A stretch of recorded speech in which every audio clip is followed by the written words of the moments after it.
So, welcome everyone. My name is Oshin Kyohan, and I'm here today as a representative of the Scottish Centre for Continental Philosophy. It is my great pleasure today to introduce Professor Peggy Kamuf for our second of three planned Royal Institute of Philosophy talks this semester.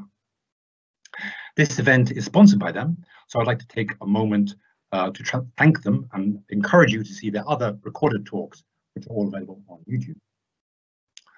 I also want to take a moment to reflect on the word pleasure. The word pleasure in the formulation, "it is my great pleasure," is a gesture to heartily welcome someone, to offer them hospitality. And this gesture is indeed to be welcomed. I certainly like that we speak of pleasure in academic settings and wish we did it more, since so many of us are here precisely because of what is called the pleasure of learning. And that is what I think of when I say it is my great pleasure in this context. It indicates the pleasure of learning and sharing, learning as sharing. Akin to when one shares a good book or film and takes pleasure in sharing it, because one thinks it is worth sharing, it is something precious, something worthwhile. But let me say what I treasure about Peggy and her work. Out of the many academic accolades that one could bestow on Peggy, I think one of the most important would be to say she's one of the best, if not the best, translator of Jacques Derrida into English. Indeed, if you have read Derrida in English, you have likely been reading Peggy. And reading Derrida in English, as provided by Peggy, is a joy to read. Indeed, I take great pleasure in reading Derrida in English, or Peggy's Derrida, even though I also read Derrida in French. Not all translations of Derrida inspire this joy and pleasure, to put it lightly and diplomatically. So I want to thank Peggy for her long and sustained work in making Derrida's work available in English. I think all Derrida scholars, including myself, owe you a debt of gratitude for this amazing work. And I say this precisely because in our Anglophone cultures, we tend not to appreciate our best translators. On a more personal note, and to end this intro, I'd also like to say that Peggy has been nothing but encouraging and generous with up-and-coming new scholars. When a shy 26-year-old PhD student, who was working at the time on Derrida's nationalism seminars in California, visited the office in the University of Southern California campus to introduce himself, she warmly welcomed that shy 26-year-old. They discussed Derrida and the access issues around his seminars at the time. But what the 26-year-old remembers most is being told about a butterfly garden in the Natural History Museum of Los Angeles County, beside the campus he was meeting her in. He went later that day to that garden, and a butterfly was placed on his hands that had never took flight before, since it had only recently emerged from its pupa. I recall this butterfly's first flight because of how I picture Peggy as a reader and poet translator. If the wings of the butterfly, as the poet Mallarmé suggests, are pictured as the wind-fluttered pages of an open codex or book, then reading or translating cannot simply be the equivalent of pinning entomological specimens to a wall. Mallarmé, describing the flight of the butterfly, says it is, of course in translation, everywhere at once and nowhere. Something that vanishes, but not, quote, without a keen and ingenious nothing. This is how I picture Peggy in her readings of Derrida and so many others. Call it, for shorthand, Shakespeare and company. She is everywhere at once and nowhere in her readings and translations. Someone who, in the flight of their reading, vanishes, but not without a keen and ingenious nothing. So I'm now going to hand over to Peggy. Bear with us for a few moments, as this will take a minute or so to do. And I'll also just say something about the format of this event, namely that if you want to interact with Peggy, there's a Q&A icon at the top right where you can lodge your question or submit it. And then at the end of the session, my colleague Frank will be going through those questions and reading them out to Peggy. But now, if you can bear with me for a few seconds while I change over to Peggy.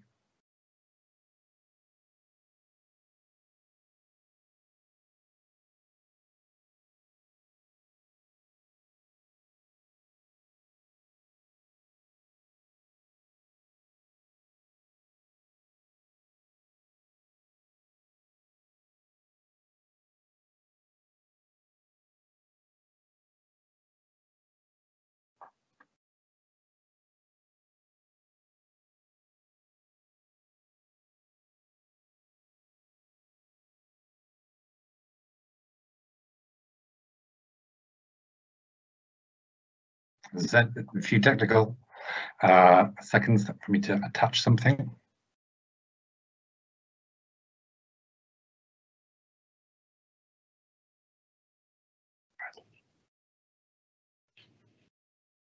The floor is yours, Peggy. Thank you very much. Thank you, Oshin, for that lovely introduction and the memory of the butterfly and our first meeting in Los Angeles. I also want to thank Frank Ruda for initiating this event and inviting me. I'm delighted to be not, well, there, but here. You get the point. I'm delighted to be doing this. So I want to, yes, make that full screen. I'm going to begin, this is called Measure for Measure as Play of Perjury and Pardon. And I'm going to begin with an epigraph from the 10th session of Derrida's seminar, Perjury and Pardon, Le Parjure et le Pardon, volume 1, that was published last year in French. And the epigraph is this. I remind you that what keeps us moving in this seminar is the hypothesis that forgiveness or excuse are possible, called on to take effect only where there's relative quasi-machinic survival of the work or the archivist's work takes place, constitutes and institutes an event, and assumes charge of the forgiveness or the excuse. This reminder of the working of the work, of the oeuvre, is repeated and becomes ever more insistent as the seminar progresses. The major example he takes of this machinic effect is Jean-Jacques Rousseau's Confessions. Another work that Derrida examines at considerable length in the seminar is The Merchant of Venice, Act 4, Scene 1, the scene of Shylock's defeat and his forced conversion. It is, of course, Portia's famous speech about the quality of mercy that is not strained, but falleth as the gentle rain from heaven. It is that speech that most interests Derrida here. Some of you may know of this reading of The Merchant of Venice from a text by Derrida called in English, in the translation, which is not my translation, What is a Relevant Translation? But it is to another work of Shakespeare's that in turn I want to turn, a later play, Measure for Measure, which I am going to suggest intersects with Derrida's reflections here in the seminar in ways that are very numerous and far too numerous and rich for me to do them all justice here. Just know that this is a play all about forgiveness or pardoning as an act of justice by the law that both punishes and pardons, by the sovereign who has the right to pardon. I'm going to try to show this with reference to just 3 or 4 scenes in the play, leaving out quite a lot that would be relevant, but there will not be world enough and time for that. First, a very brief synopsis, which I will fill in as necessary and as I go. I take it from the Folger Shakespeare Library edition of the play. Human nature and the law often collide in Measure for Measure.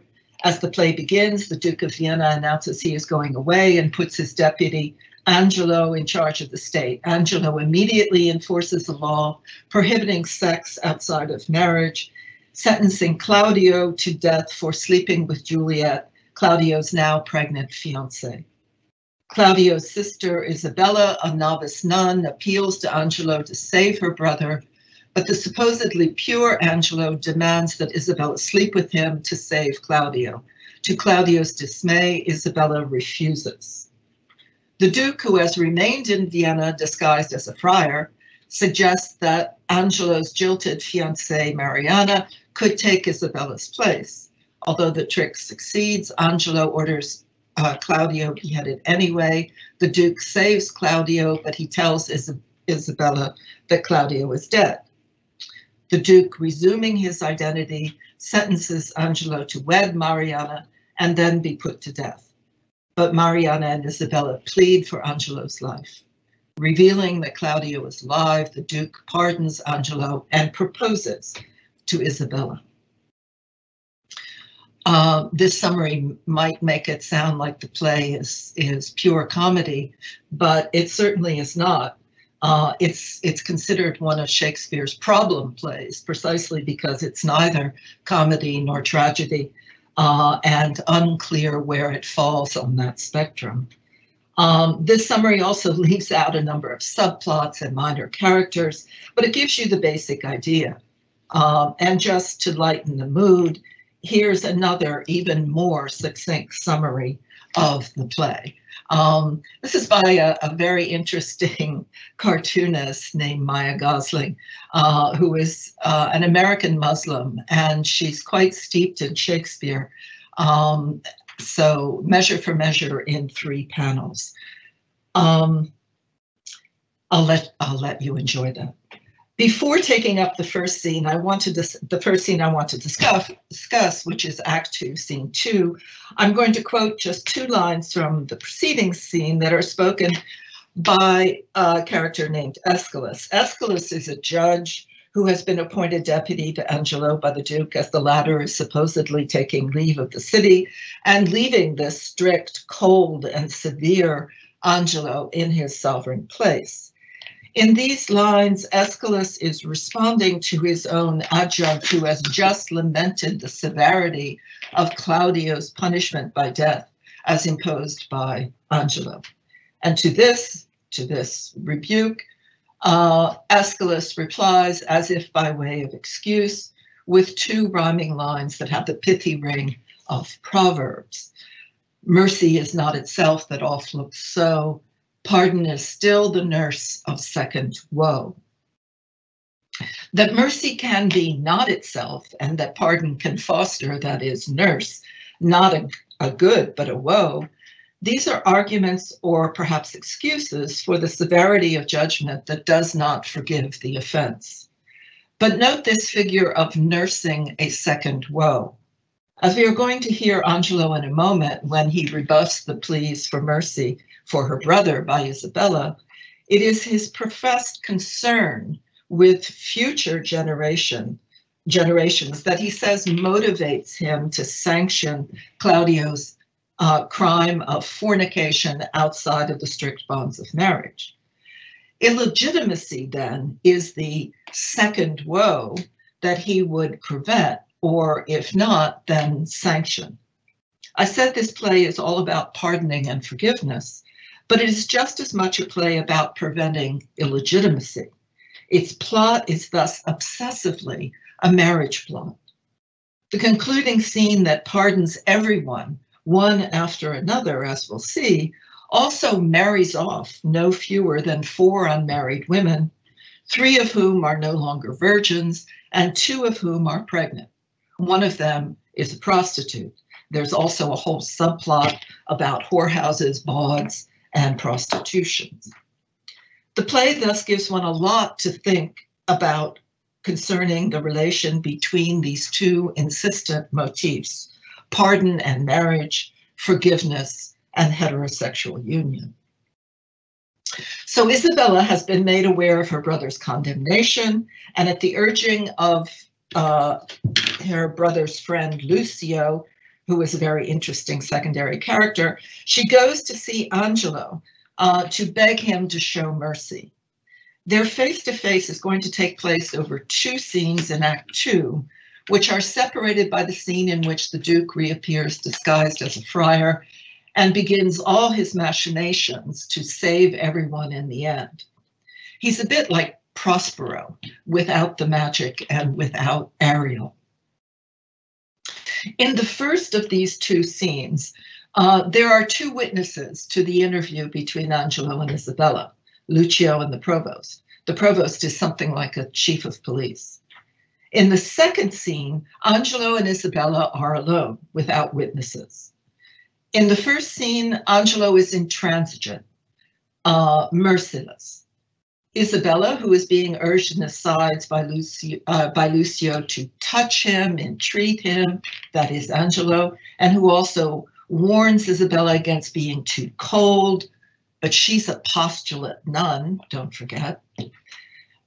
She works up her eloquence to appeal in terms that can recall Portia's speech to Shylock when she invokes the quality of mercy. Isabella's, from her speech to Angelo, no ceremony that to great ones longs, that is, belongs, not the king's crown, nor the deputed sword, the marshal's truncheon, nor the judge's robe, become them with one half so good a grace as mercy does. And this is what could remind you of Portia's famous speech. "'Tis mightiest," speaking of mercy, "'tis mightiest in the mightiest. It becomes the throned monarch better than his crown. His scepter shows the force of temporal power, the attribute to awe and majesty, wherein does sit the dread and fear of kings. But mercy is above this sceptered sway," and so forth. No doubt Shakespeare scholars, of which I am not one, have underscored the parallels with Portia's invocation of mercy. "'Tis mightiest in the mightiest, it becomes the throned monarch, much better than his crown," etc. Lines that Derrida bears down on with particular force in his reading. Portia is certainly more eloquent here than Isabella, but let us remember that she, Portia, speaks disguised as a man and a judge addressing a Jewish moneylender, whereas Isabella is a postulant nun in a very strict order, and she's addressing her sovereign. To this appeal to what most becomes great ones, Angelo remains apparently unmoved, unpersuaded. Isabella tries logic next, with an argument to which he will reply with that concern for unborn generations that I've already mentioned. Here's the exchange. "Isabella, who is it that hath died for this offense?" There's many, meaning fornication, sexual congress outside of marriage. "There's many have committed it." Angelo, "The law hath not been dead, though it hath slept. Those many had not dared to do that evil if the first that did the edict infringe had answered for his deed. Now 'tis wake, that is awake, that is the law. Takes note of what is done, and like a prophet looks in a glass that shows what future evils, either now or by remissness new conceived, and so in progress to be hatched and born, are now to have no successive degrees."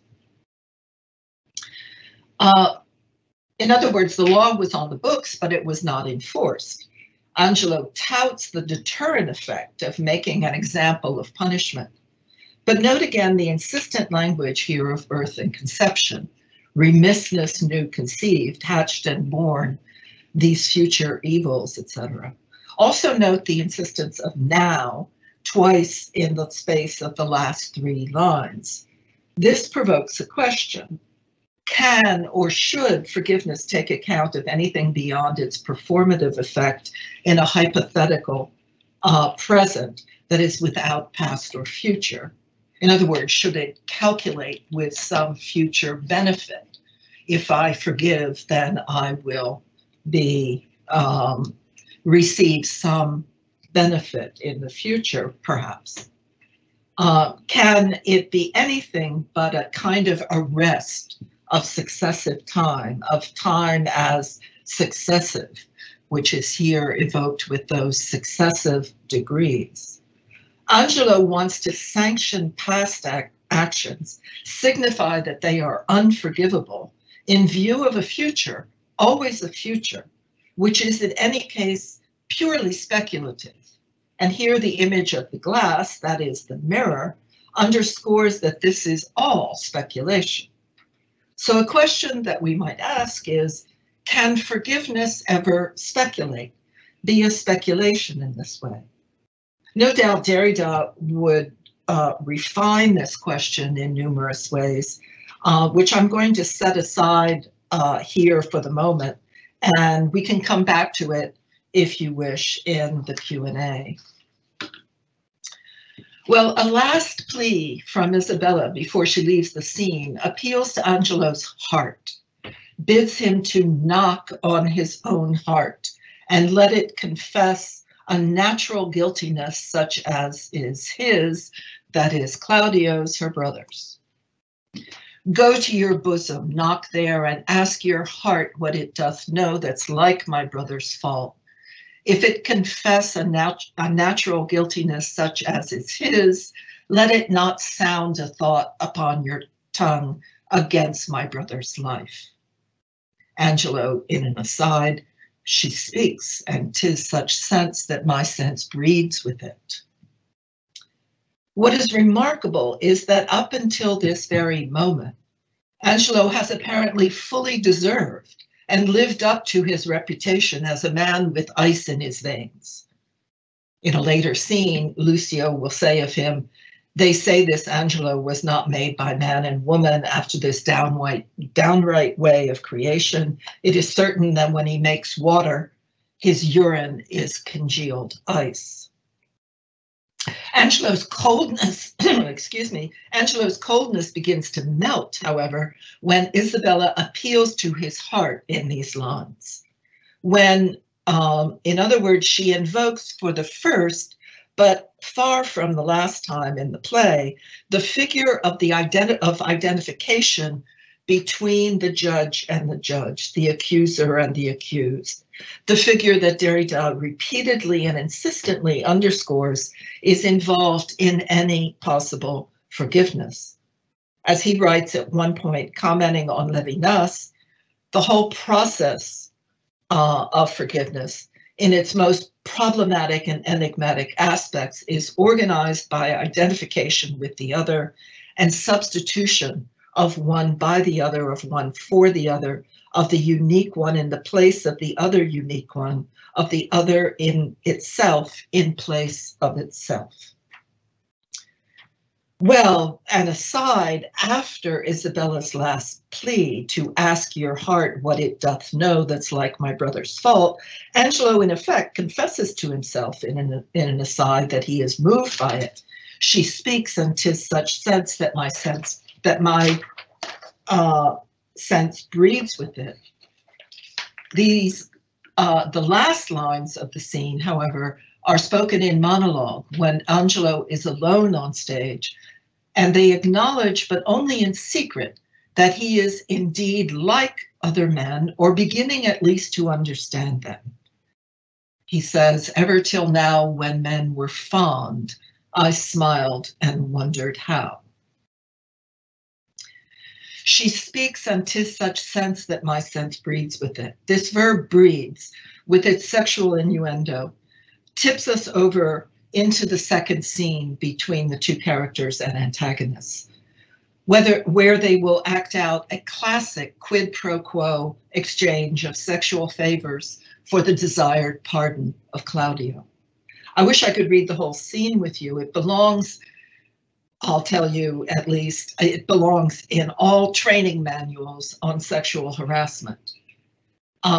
But quickly, it takes Angelo several times, several tries to make his proposition clear to the innocent Isabella. Finally, he has to be quite direct until she gets his meaning and repels the offer in no uncertain terms. Angelo, whose blood is at last running very hot, has the gall then to say to her, were you not then as cruel as the sentence you have slandered so? As if it's her refusal to let him ravage her virginity rather than his intractable severity that has condemned Claudio to death. At that point, Isabella sententiously replies, ignominy and ransom and free pardon are of two houses. Lawful mercy is nothing kin to foul redemption. Once again, notice we have the language of kinship, of two houses, that is, two families. Angelo continues to press her until finally Isabella threatens to expose him, to make public his private and secret vice, the vice of lechery, for which he condemns others. Seeming, I will proclaim thee, Angelo, look for it. Sign me a present pardon for my brother, or with an outstretched throat, I'll tell the world aloud what man thou art. Angelo is not cowed, however, even by this threat. He believes his reputation is secure against a mere girl's slander. Before he leaves the scene, he himself makes a final threat, which is his cruelest yet.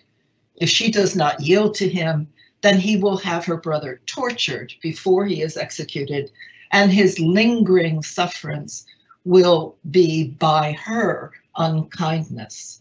Here is the language of this threat, which has indeed become very, very pointed, dare I say, prickish.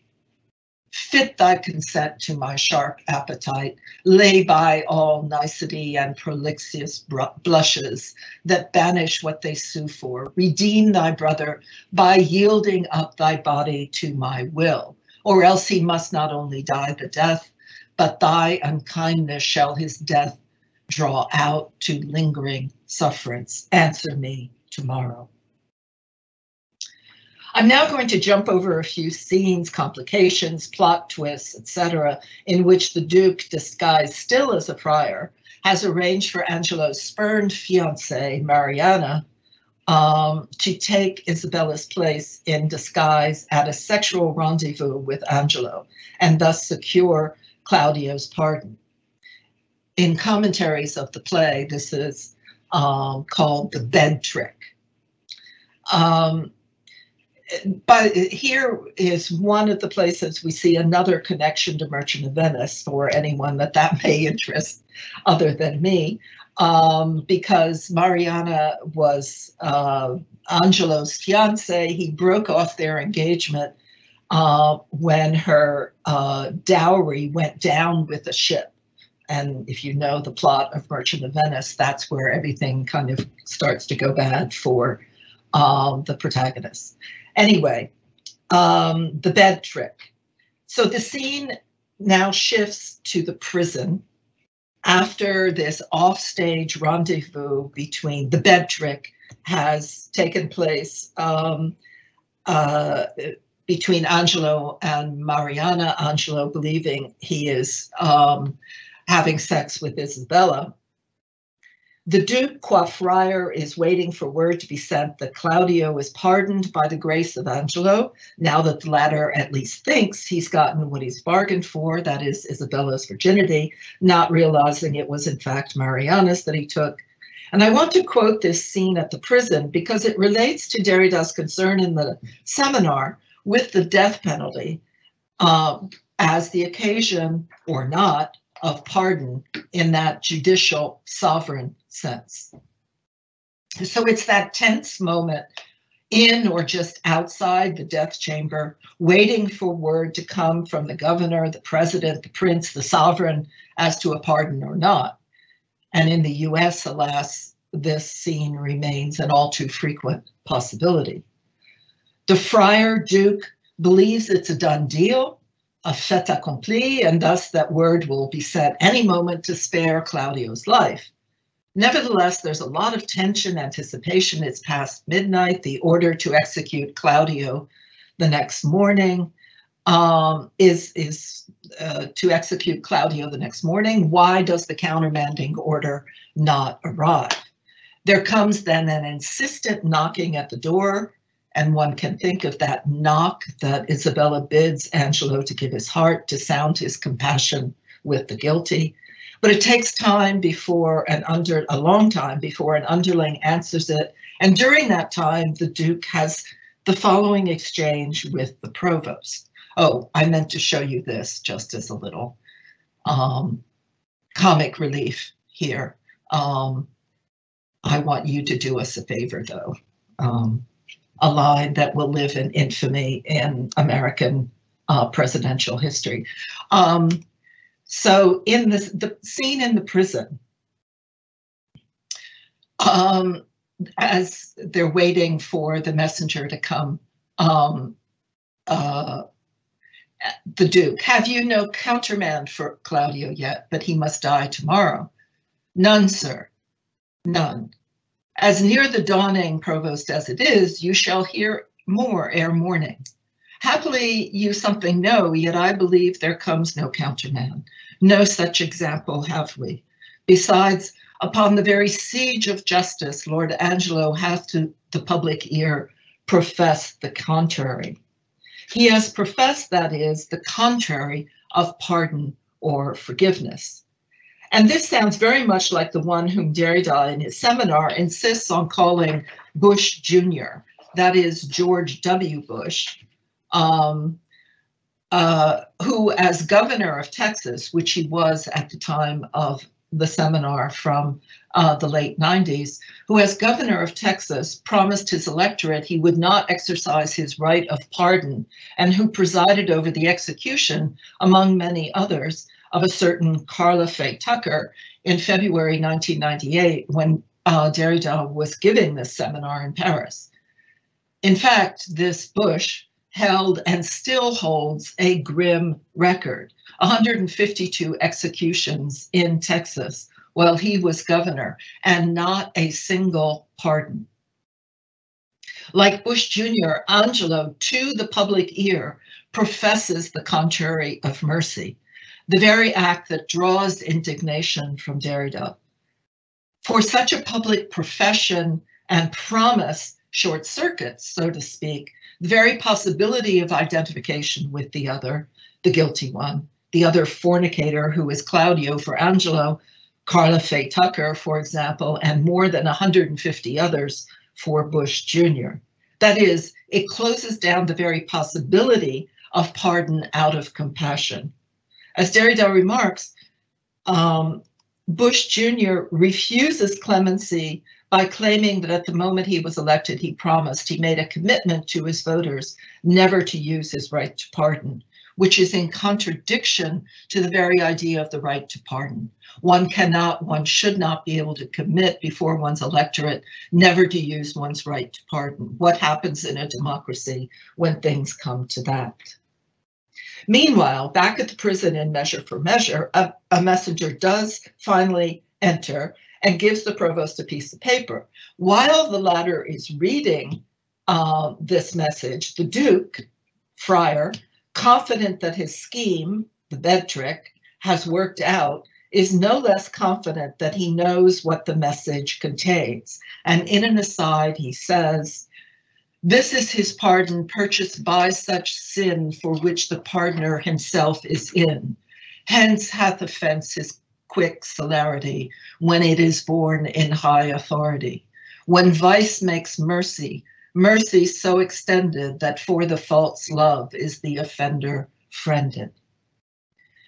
This is the Duke's very vivid description of the movement of identification that will have worked on Angelo through the sin which the pardoner himself is in. Sin, vice, offense. As the Duke well knows, they all now qualify Angelo no less than the condemned man. But don't forget that this is but the Duke's projection, imagination, supposition, as to the compassion that has transpired in Angelo's heart and taught him mercy. In fact, the message to the prison is not a pardon, but an order to deliver Claudio's head to Angelo by 5 o'clock the following morning. Angelo has thus perjured himself after promising Claudio's pardon to the one he thought was to Isabella. His crime, offense, or sin is now compounded by perjury, or rather forswearing. This forsworn promise is going to set off further machinations by the disguised Duke to save Claudio, but also finally to save the city that he had only pretended to abandon to Angelo's cruel justice. I'm going to spare you details here. It involves several substitutions, and finally substituting the head of an already dead prisoner who died from fever and who conveniently resembles him for Claudio's own head in order to trick Angelo once again. And commentators call this the head trick. I'm now going to jump to Act 5, the last act, which consists in one long scene, by far the longest in the play. I've already given you several hints about what transpires there, but as I hope has been clear since I began, it is the language, Shakespeare's language, and thus the language bequeathed to us by his work, that matters, that is the matter, the very matter of forgiveness, the forgiveness that takes place, if it does, by the grace of the work's language, by, as Derrida put it, the work of the work at work. So I will pick out just some of this language of pardon and forgiveness that pours down in the final scene, or in Portia's terms, that droppeth like the gentle rain from heaven. I'll skip all the reversals and revelations and mistaken identities unveiled so as to come to the series of pardons by the Duke, who is now fully defrocked as a friar and restored to his sovereign authority in the city. But first he has, as the friar, corroborated both Isabella's and Mariana's testimony. They both claim sexual congress with Angelo at the same time in the same place, the bed trick. He resolves the contradiction by explaining the subterfuge of their substitution, and Angelo is confounded, definitely thrown down from his high horse of inflexible virtue. When the Duke again returns as the Duke with no further disguise, he sits on judgment on all present. The first in line for pardon is Aeschylus, who you might remember, and who had said some harsh things to the Duke when the latter was still disguised as a friar. What you have spoke, I pardon, says the Duke, simply, and that's that, a minor matter. But then there is the major matter of Angelo, who has been proved a liar, a hypocrite, a lecher, a perjurer, etc. Angelo is contrite and even begs to be put to death. Then, good prince, no longer session hold upon my shame, but let my trial be mine, be mine own confession. Immediate sentence then and sequent death is all the grace I beg. Instead, the Duke orders him to marry Mariana, and they are instantly taken off stage for this to happen. Next, it's Isabella's turn, who begs for pardon for having employed and pained your unknown sovereignty, which is hardly her fault, since the Duke's sovereignty was precisely unknown to her beneath his disguise. Nevertheless, he formally pronounces her pardon. You are pardoned, Isabel. At this point, Angelo returns with his new bride, having been married off stage, and here is how the Duke greets that return, speaking still to Isabella in the lines from which the play takes its title and which echo the Sermon on the Mount in the Gospel of Matthew. For this new married man approaching here, that is Angelo, whose salt imagination yet hath wronged your well-defended honor, you must pardon for Mariana's sake. But as he adjudged your brother, being criminal in double violation of sacred chastity and of promise breach, thereon dependent for your brother's life, the very mercy of the law cries out, most audible even from his proper tongue, and Angelo for Claudio, death for death. Haste still pays haste, and leisure answers leisure. Like doth quit like, and measure still for measure.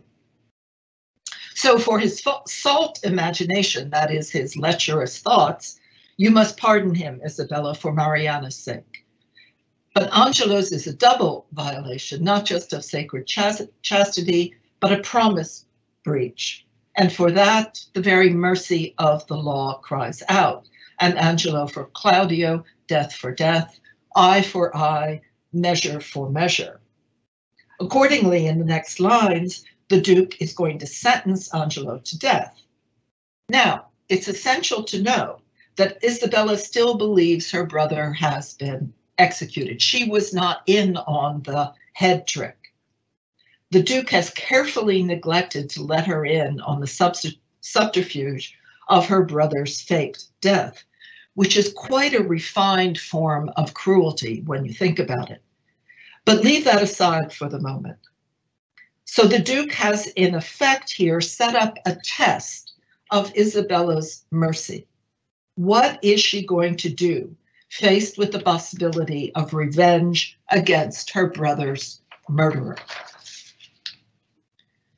After Angelo's death sentence is passed, Mariana, the new wife, implores the Duke to spare her husband and appeals to Isabella to support her in her appeal for mercy. Isabella hesitates. The Duke understands her hesitation and even seconds it, saying to Mariana, "Against all sense you do importune her. Should she kneel down in mercy of this fact, her brother's ghost, his paved bed would break and take her hence in horror." In other words, her dead brother, Claudio, would roll over in his fresh grave if Isabella were to beg for pardon for his executioner. But then there is the following exchange. "Mariano, Isabel, will you not lend a knee?" The Duke intervenes. "He dies for Claudio's death." Isabella, kneeling. "Most bounteous sir, look, if it please you, on this man condemned, as if my brother lived. I partly think a due sincerity governed his deeds till he did look on me. Since it is so, let him not die. My brother had but justice, in that he did the thing for which he died. For Angelo, his act did not o'ertake his bad intent, and must be buried but as an intent that perished by the way. Thoughts are no subjects, intents but merely thoughts." This is the high point of mercy shown in this play about mercy. Isabella speaks as if my brother lived, employing what she believes is a fiction to argue for mercy for Angelo, her persecutor, as if there were no harm done.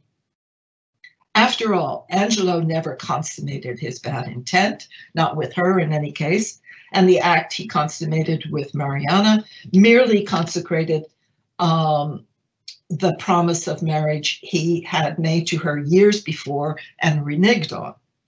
Isabella has passed the Duke's test of her capacity for mercy, which is the Christian mercy as preached by Jesus. "Judge not that ye be not judged, for with what judgment ye judge, ye shall be judged, and with what measure ye mete, it shall be measured to you again." That's Matthew 7:1-2.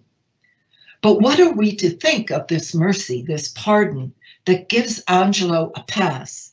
Since, as she says, as Isabella says, thoughts are no subjects, intents but merely thoughts.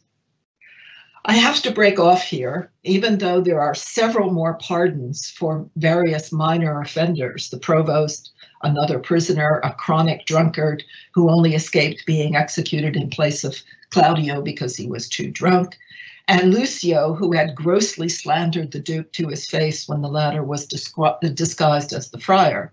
Lucio is pardoned, but still sentenced to marry his pregnant whore, a sentence that he receives as worse than pressing to death, whipping, and hanging. Finally, there is a pardon for Angelo. But most curiously, it is not pronounced directly. There is no formulation like, "I pardon you," as there was for the others and for far less weighty offenses. Rather, this mercy is merely inferred by the condemned one. The Duke points to a veiled prisoner who has been brought on the scene and who is, according to the provost, another prisoner that I saved who should have died when Claudio lost his head, as like almost to Claudio as himself.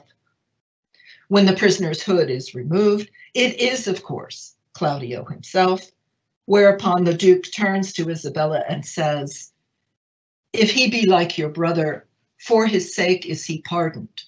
And for your lovely sake, give me your hand and say you will be mine. He is my brother too. But fitter time for that. By this Lord Angelo perceives he's safe. Methinks I see a quickening in his eye. Well, Angelo, your evil quits you well. Look that you love your wife, her worth yours. I find an apt remission in myself. So Angelo perceives he's safe because the Duke finds an apt remission in myself. These are not the last words of the play, or even its last words of pardon and forgiveness, but they would underscore the Duke's lesson in compassion. The remission he finds in himself is for Angelo's sin of lust, desire for Isabella, which he is here proclaiming aloud in public. He identifies thus with Angelo through their common desire for Isabella, and by means of this triangulation, the debt is absolved between the two men, and their mutual guilt bestows forgiveness and apt remission on them both. Isabella, meanwhile, who has just been proposed marriage by the Duke, a proposal that will be reiterated in more explicit terms in the play's final lines, Isabella, meanwhile, remains silent as the curtain falls. In fact, she speaks not another word after kneeling to plead with the Duke to pardon Angelo in that exchange we read, not even when her brother is returned to her from the dead. What is one to make of this silence? So far, I have refrained from suggesting any of the ways this play might be read in order to focus entirely on the language of pardon, forgiveness, and mercy. But here, at the end of the play, language fails the character of Isabella, who has not been at a loss for words up till now, even when faced with the outrage of Angelo's proposition, or Claudio's no less outrageous urging that she accept the bargain to save his life. This is in a scene I have not mentioned yet, a scene where she tongue lashes her brother. "Oh, you beast, oh, faithless coward, oh, dishonest wretch, mercy to thee would prove itself a bawd," that is, a pimp. Indeed, Isabella is considered one of Shakespeare's more intellectual heroines. She has quite a gift for logic. As you might imagine, interpreters of the play, scholars, critics, actors, and directors have filled Isabella's silence in many different ways, as has our Shakespearean cartoonist, who couldn't bear that the play ended in that silence. These different interpretations range from stage directions that send Isabella into the Duke's waiting arms with gratitude for his generous proposal, procuring the happy end of the marriage plot, to a contrary reaction, more like the cartoon reaction, wherein she manifests her shock that the Duke has in effect just repeated Angelo's manipulative coercion to win her maidenhead in exchange for sparing her brother's life, because it is finally the Duke who pardons Claudio. I have also read about a 1994 Royal Shakespeare Company production where Isabella fills the silence first with a slap, she slaps the Duke, then with a kiss, before she begins to weep. And as one commentator wrote of this ending, the lights faded on the uncomfortable looking Duke and weeping Isabella, looking at each other motionlessly, leaving the play radically unresolved. This same commentator, who is the noted Shakespeare scholar Pascal Aebischer of the University of Exeter, she goes on to remark that the quote, "the unexpected kiss and ensuing distress both promised a happy ending while withholding it, and Isabella's contradictory response not only seemed to say a curse on all your sex, but it also suggested, in tune with the play's emphasis on mercy, that Isabella might be able to forgive even the Duke." End quote. Even the Duke, whose power to pardon is sovereign, even he might be forgiven. It is indeed with this latter suggestion that I will leave you. In the end, we might suppose that Isabella is struck dumb by the enormity of the Duke's plot, which is, in fact, the plot of the whole play, to marry her despite her profession of a vow of chastity. Her silence would be the measure of that enormity. She has already shown herself capable of forgiving Angelo in the test that the Duke designed to judge her capacity for mercy. And here at the end, she must decide if she can do it again. Can she measure up to the measure of the unforgivable? For such is, Derrida insists, the only measure of forgiveness. It is only against the unforgivable, and thus the measure without measure of a certain inhumanity of the inexpiable, of the monstrosity of a radical evil, that forgiveness, if there is any, is measured. That was Derrida. Measure for measure, then, perhaps, gives one measure of this immeasurable in the work of Isabella's silence. Thank you.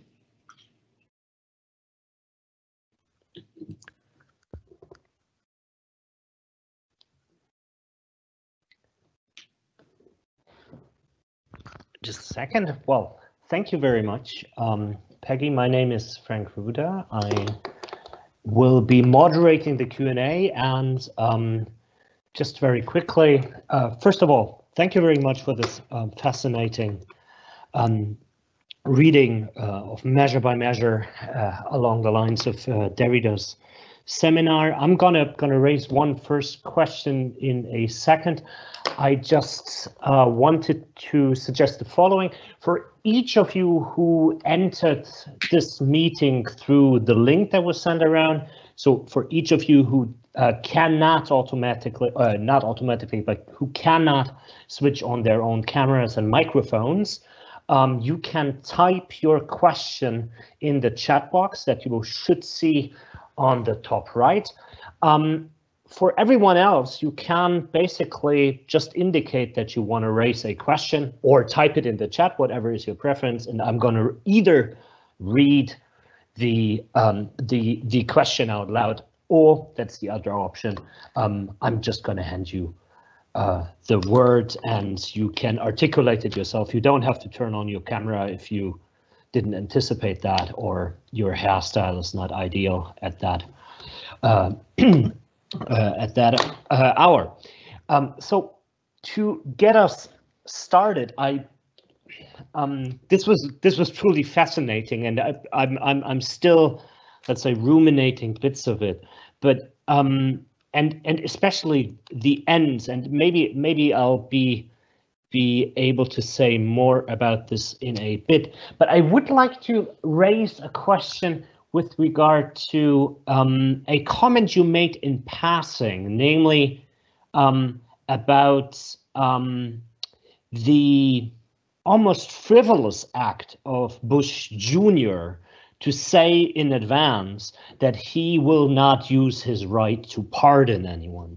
And I think it is bewildering and very interesting what that actually means to say that. And I'd like to talk about this a tiny little bit and hear what you think of this, or about this why this is a thing that sounds so appalling. Because on the one hand side, if I understood what you elaborated correctly, sovereignty is, and that's a very classical and traditional thing, is linked to the power to pardon, right? I mean, and that is a defining feature of the sovereign function, at least in most legal systems.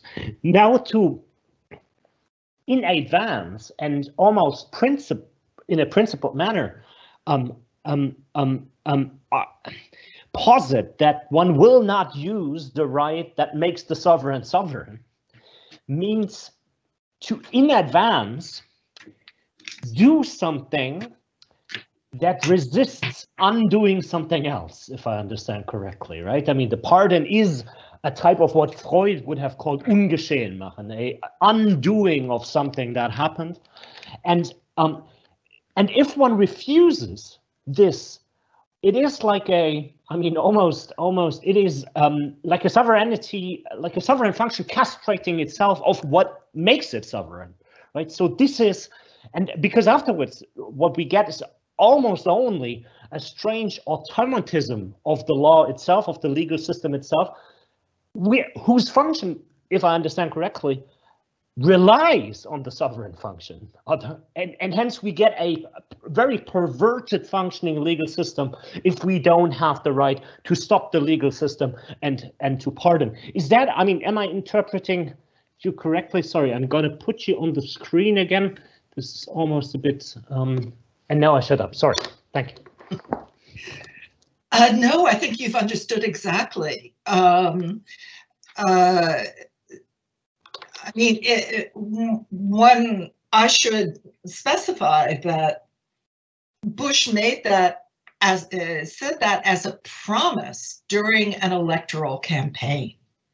He was offering it as proof of his intransigence on the death penalty, that he would, if elected governor, and therefore to the position that has the right to pardon, a death sentence or commute a death sentence, that he made a commitment during an electoral campaign that he would not do that. So he turned it into a vote for me issue, which worked because the 1990s and well into the next decade, Texas was the leading death penalty state in the country,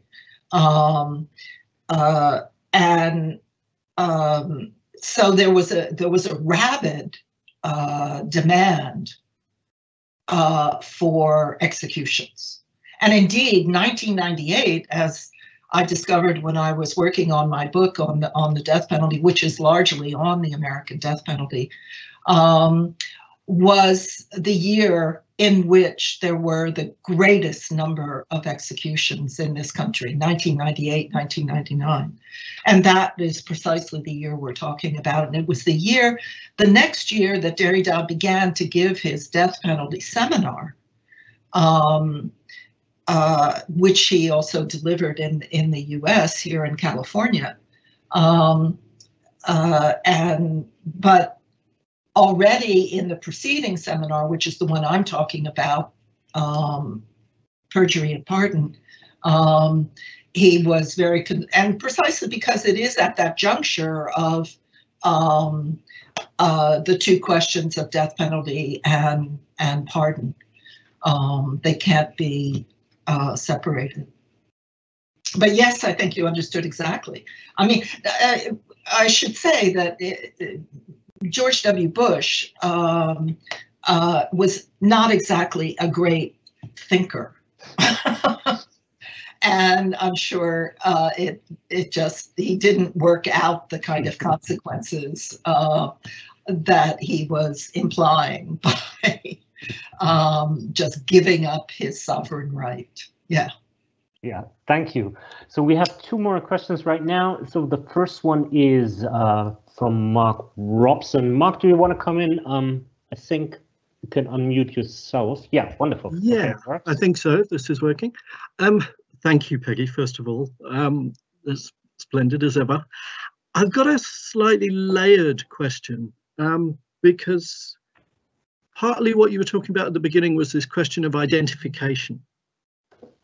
And it made me think back to what is a familiar move by Derrida in the seminars and elsewhere, and is in the first session of this seminar as well, where he makes the familiar move to distinguish between the who and the what.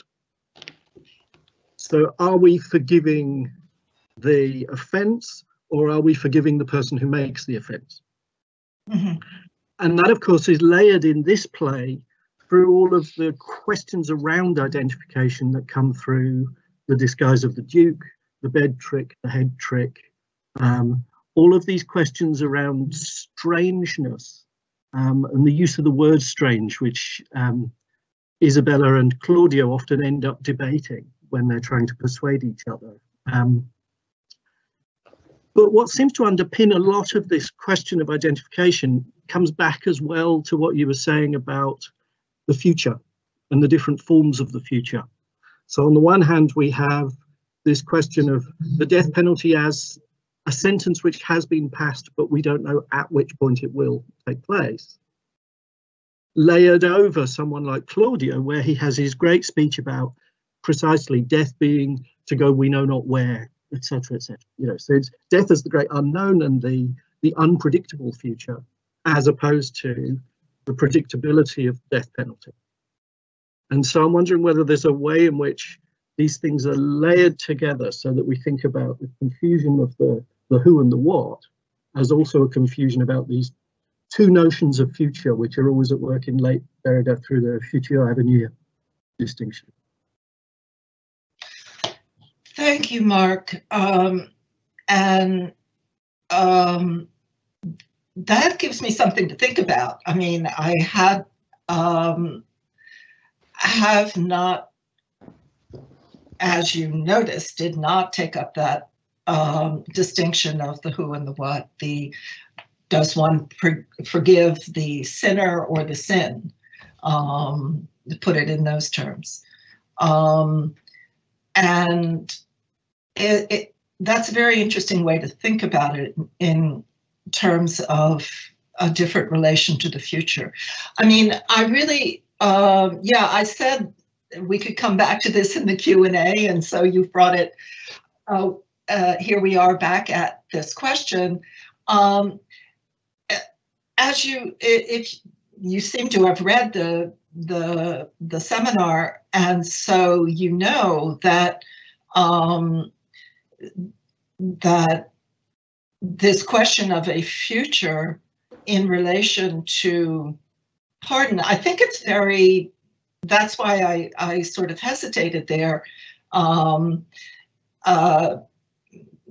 because I do think Derrida would agree with what I said, that a forgiveness or a pardon cannot calculate with what may ensue from either pardoning or not pardoning. I mean, it cannot be a calculation such as to come back to the previous question. I mean, Bush was calculating. He was calculating that it would be to his advantage electorally to make this promise. That was a calculation in the crudest possible terms. So certainly Derrida would insist that that kind of calculated future that Angelo seems to hold out. This is why I'm going to be absolutely intransigent, because it will prevent these future ills, namely illegitimate children, which is like his great obsession. But on the other, so not a calculated future, a future to be counted on in some way, or, but nevertheless, that the event of forgiveness should be that which opens a future, opens the possibility, or opens a future to a kind of without any expectation or knowledge or even hope or wish as to what will happen, but really a pure future is that which forgiveness has to allow, has to and indeed takes place as that kind of event, as a future coming from another, from what I cannot know. So that's why I hesitated there, because on the one hand, it cannot be a future that one knows or expects or counts on or hopes for. On the other hand, an act of forgiveness that would simply end with that and make no difference anywhere is also kind of unimaginable. Thank you. Yes, I mean, I think, just if I can follow up very slightly, the same can be said of Isabella as well. She's similarly calculating in the argument with her brother. She's very certain about what the consequence would be if she gave in to Angelo's bargain, and this has often been picked up on as a problem. This is God's decision, but she seems already to have made it as to what will happen to her in the future. Yeah. Yes, well, you notice that I pointedly kind of avoided that scene. It's a very troubling scene indeed. That takes place between brother and sister in the prison, and she goes expecting her brother to take pity on her, and I suppose, or certainly not to say, well, please, would you please sleep with the guy so I don't lose my head. Which is what he does, finally. Yeah. Thank you. Oisin, do you want to come in? Hi, Peggy. Thanks so much for that wonderful talk. It'd be cheeky if I can. I've got two questions. I can tell me off later. So the first question was something in relation to what Mark actually already brought out, which is the question of the future. I was thinking of Isabella's silence and the role of pardon in theatre as opposed to, say, a novel or a poem or another art form or medium. And that is, in the future, right, of Shakespeare's plays, each production will have to make a decision about how to handle that silence. So if it was a novel, for example, of course, or a poem, and it simply said Isabella was silent, well, there wouldn't have to be any future decision made about how to react or respond or to feel the presence of that silence. But of course, with theatre, it's different. Each future performance of that play will have to deal with that silence, or how it act, even to the point where, as you point out, there was a performance, I think it was a Royal Shakespeare Company, did you say, where there was a slap, right? And so there's an interesting sort of, is there an interesting sort of structural relationship between the future of the pardon and the way theatre works?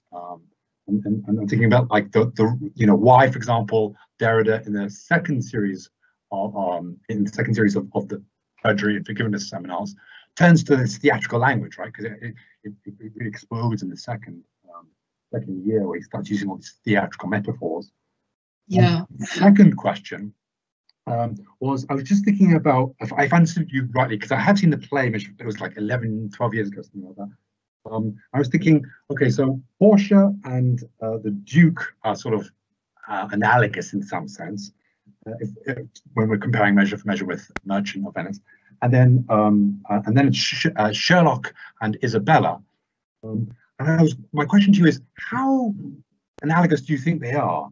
The reason why is I think it's the Duke who says this, right? He said, the very mercy of the law cries out. The very mercy of the law cries out. And I was thinking, that sounds something slightly different from what Portia is saying. Because as Derrida brings out in his reading of Portia, she's, always making a distinction between like the law, human law, and the law above that law. And of course, there's elements of Christianity in Measure for Measure. But I'm wondering why the Duke says it precisely that way. The very mercy of the law cries out, which seems to already, constrain very critical. Portia himself is I can't hear you. You're breaking up at the end. You were breaking up, Oisin. Oh, the terrible audio of this computer. So I was just saying that how analogous are Portia and the Duke. There's this line the Duke says about the very mercy of the law cries out, which seems to suggest that he understands the mercy first and foremost in a juridical framework, while Portia uses a juridical framework to discuss mercy. She's a lawyer, but as Derrida highlights in his reading, Portia is always talking about how mercy rises above the law. It seems like it's not a very Portia-like sentence to say the very mercy of the law cries out. I was wondering that there seems to be similarity and yet a dissimilarity. And the same thing I was thinking with Sherlock and Isabella, because Sherlock is also asked to forgive by Portia, and he says, "What law must I be merciful? Why must there be a compulsion that I forgive?" And I was thinking of now the differences between what does it mean, for example, a Jew to be forced to forgive, as opposed to, say, a woman forced to forgive, because I was thinking of the question of sexual difference. So again, there's a similarity between Isabella and Sherlock. They're both forced to forgive, but because of their context, there's also some very interesting dissimilarities. I'll leave it there. I hope the audio is okay. Thank you, Oisin. Yeah, I mean, I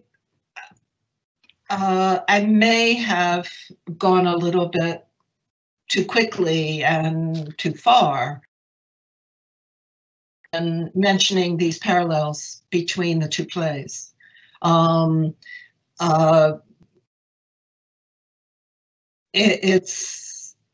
think that those lines, I was just trying to find them again,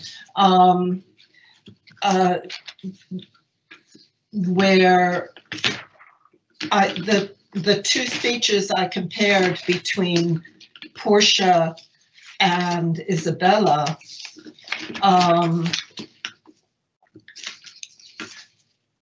yeah, sorry, can't find it, are, no doubt you're right, and I went too quickly. But what was your first question? Because it kind of prompted more response from me, other than saying, yeah. What? It was the role of the pardon. Oh, right, on the theatricality. Yes, I think this play, is fascinating. I would be interested to know what Mark thinks as a Shakespeare scholar. No doubt knows more about this than I do, but the way in which this play, you're absolutely right, has posed this problem as a problem of performance, of staging, and each time anew, for every company or director or and actors that take on the project of Measure for Measure. In fact, I was reading about one production in which the company decided that this is how they were going to perform and understand that closing moment and Isabella's silence, how they were going to stage it, how they interpret it, how they interpret her silence, and then kind of reflect that back to the beginning of the play so that they could anchor that response already in the way they interpreted the earlier interactions of the play. So a kind of, impossible putting the cart before the horse sort of interpretation. And I've seen several or watched several performances, and it's always comes down to how are they going to behave on stage? Because this one commentator pointed out the silences in this play, and this is not the only silence, there's also Angelo's silence. Angelo is also silent in the last act from the moment he is pardoned or perceives that he has been pardoned. After asking to be executed, and then he gets married, and he never says another word. So there's also a kind of really loud silence from Angelo. And as, you know, a silence on stage is very loud, is very remarkable. And I think it's one of the most fascinating things about this play. So I hadn't thought it, I mean, you're right about the second year of the seminar that insists on the theatricality. And I do think that, yes, it is connected to the notion or the theme of pardon and forgiveness. Yeah. Just to add to that, right? Because what's nice about this way of understanding the theatricality is that often when people talk about the theatricality of the pardon, it's negative, right? It's like the kind of performance. It's just you don't really mean it and that kind of stuff. Yeah. As opposed to this sense of theatricality, which is that like no, it's really kind of it's responsible to the conditions of the medium and it's open to the future that way. That's a positive sense of the theatricality of the forgiveness.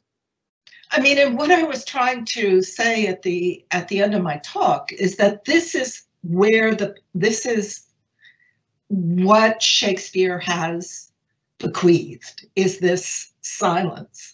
And that's what's doing the work of the work, in that phrase of that very redundant phrase of the by the work of the work at work.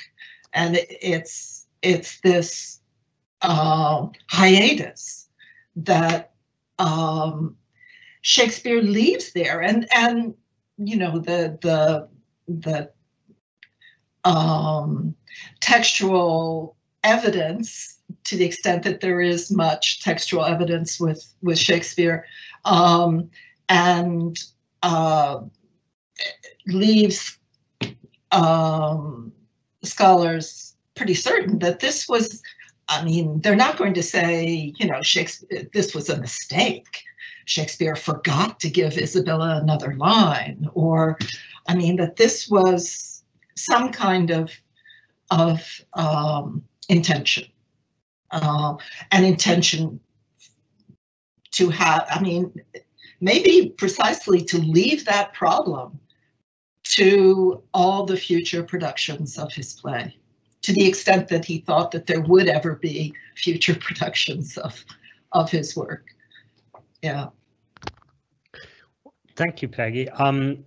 The next question comes from Jake.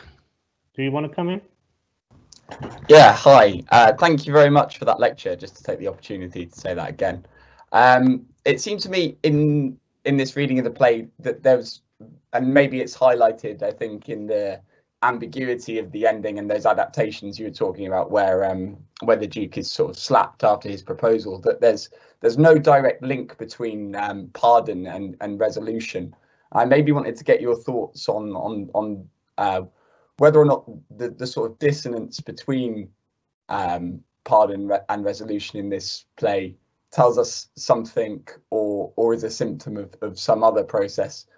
And maybe through that as well, whether you feel that resolution would weaken either party in a pardon. Thank you. I think probably if one did a survey, most productions of the play have Isabella accepting the Duke's offer.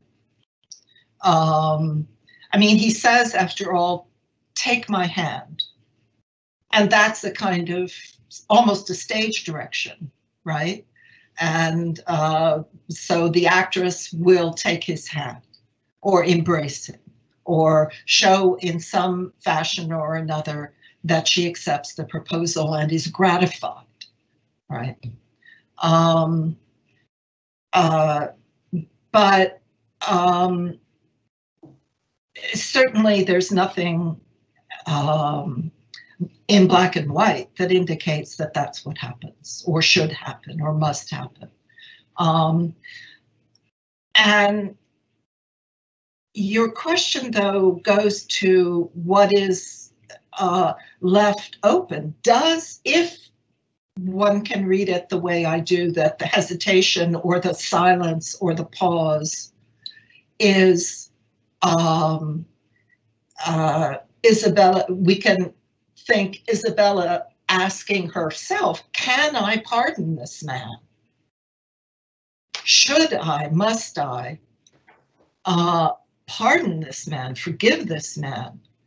And that is left unresolved if we don't see Isabella taking his hand and accepting marriage. You're right that the resolution and the pardon are both left suspended at the end, according to that if I were staging the play and I staged it in that fashion. You're right. However, as I was saying in response to Mark a moment ago, I think that irresolution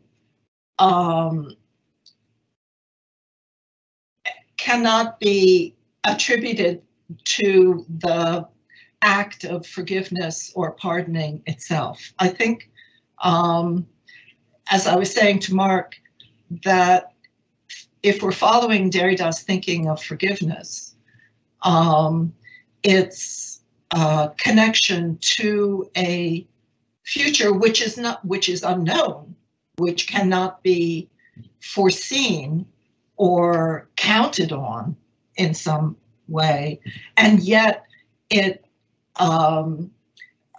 has to allow for that unknown future to happen. So the irresolution of the play, if that's how it's understood, and is not endemically the irresolution of pardoning. I don't know if that's clear.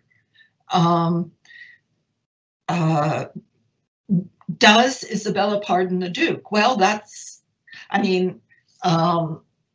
silly cartoon I put up, where she imagines, are you out of your mind? I want to be undone. Burn the place down, right? A pox on all your sex. Right? No forgiveness, no pardon. Resolution, certainly. But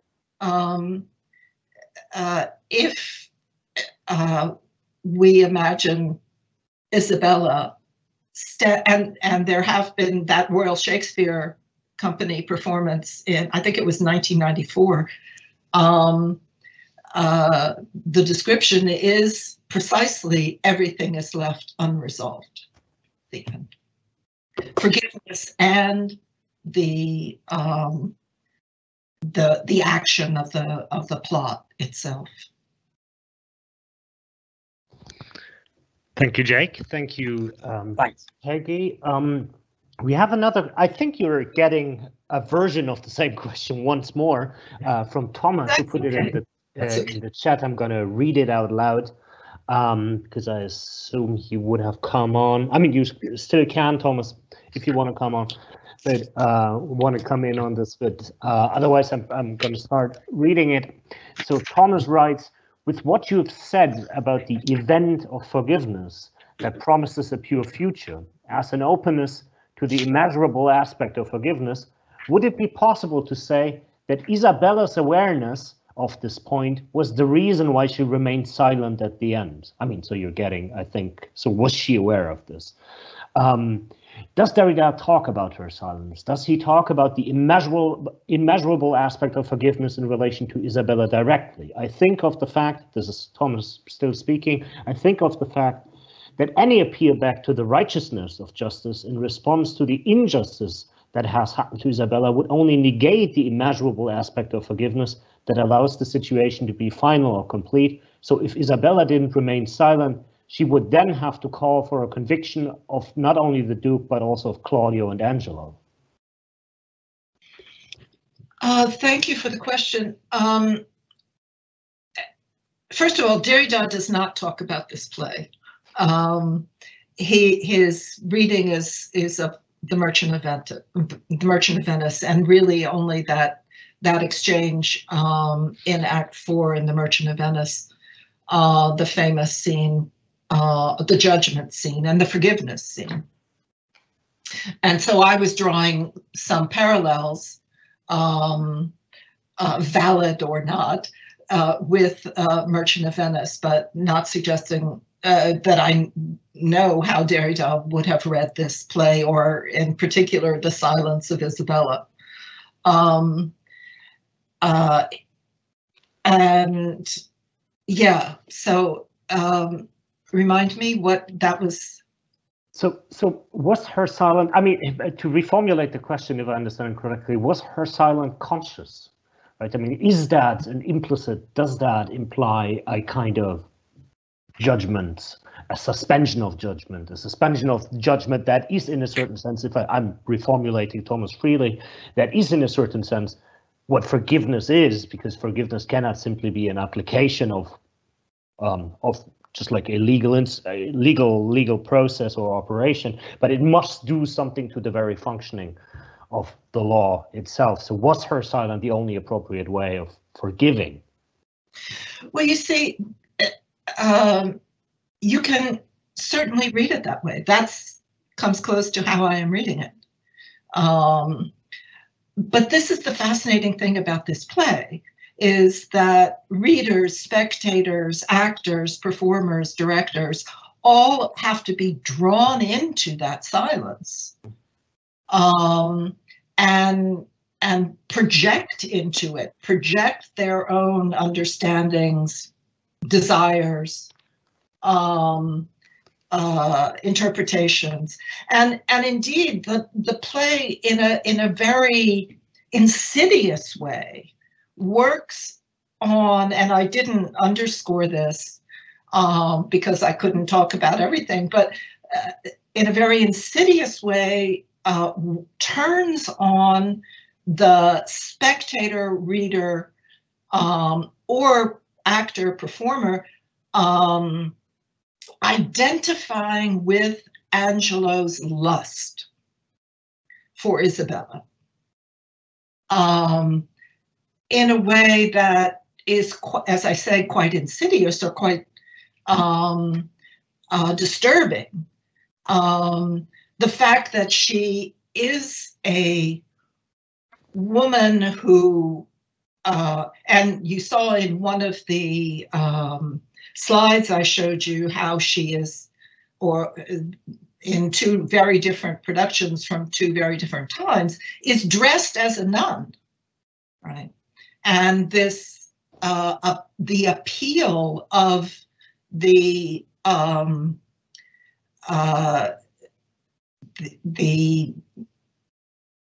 not just the woman or the feminine, but of the feminine that forbids sexual congress, is understood as what is attracting this sudden desire on the part of Angelo, for example, or the Duke. I mean, where does that come from at the end, that suddenly the Duke wants to marry her, right? But there's another production I read about in which Isabella is played by a very plain-looking actress, not to say unattractive. And the dynamic in just running through the play was changed by that. By kind of blocking the possible identification, at least of most men, or some women too, no doubt, with Angelo's and the Duke's desire for her, blocking it in a supplementary way, besides the fact that she's a postulant nun. So my answer to your question is that we, as readers, as interpreters, as critics, as performers, that is the question to us. How this silence, how these exchanges, not just at the very end, but throughout, what we make of them. And there's a very wide range of possibilities, but I think every choice says something about the interpreter. And more than it does about Isabella. I mean, Isabella is nobody. Isabella is some words on the page. And so it is being projected from somewhere, like a movie, like a projector onto a screen.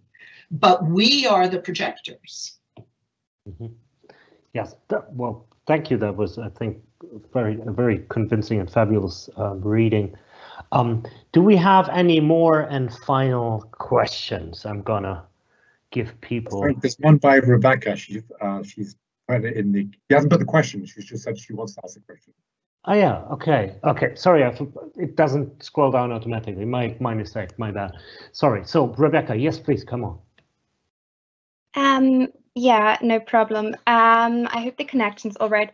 So I was just wondering about the social context of forgiveness. So I guess that gets kind of back to what Professor Robson said about forgiving somebody or an offense, because it seems kind of like Isabella is asked to forgive more than other people, right? I mean, if you can quantify forgiveness.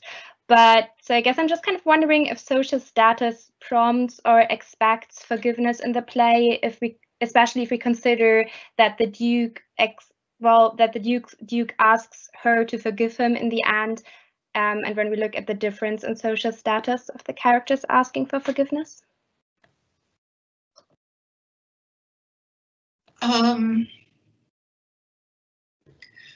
Well, no doubt. And there's a range of social classes in the play, which I did not bring out in my summary at all.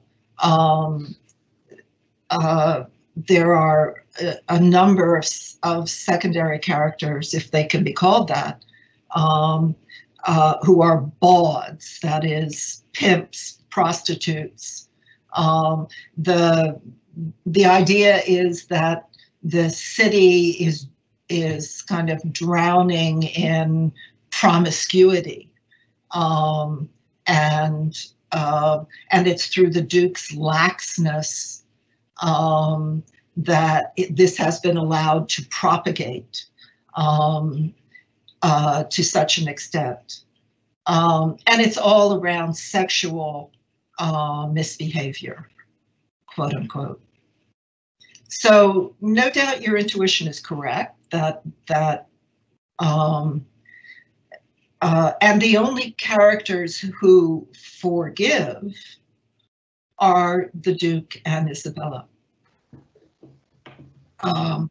Angelo clearly does not. He is asked to pardon and does not.